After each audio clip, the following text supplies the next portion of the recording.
पहले बताओ तुम कमाते कितना? 20,000। मैं तुम्हारी औकात से बाहर। Sorry. It's okay. Excuse me, महीने का 20,000 ना? दिन का। बोलना। एक्सक्यूज मी, हाँ? आप यहाँ फोन नहीं कर सकते। मैंने फोन किया नहीं है, आया है। मेरा मतलब है कि फोन पर बात नहीं कर सकते। मैं बात नहीं कर सकता। बिल्कुल सही। ए, सिर्फ तू बोल। हम शरीफ क्या हुए?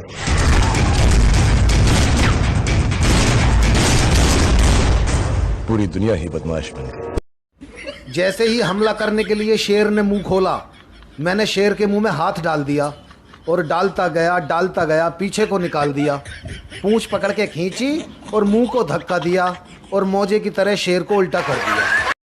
3 दिन तक ब्यूटी पार्लर बंद होने की वजह से बिना मेकअप लड़कियों को देखकर कोरोना वायरस ने की आत्महत्या।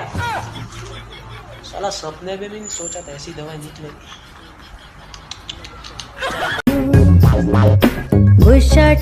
स्लो मोशन दिसस ना स्लो मोशन लगा। ओके पूरे रायपुर से अलग है ससुराल।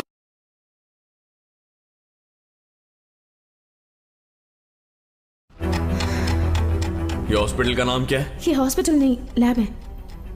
इसकी तो तू डॉक्टर नहीं है, ये हॉस्पिटल नहीं है, तुम लोग साला किडनी बेचने वाला गैंग लगते हो।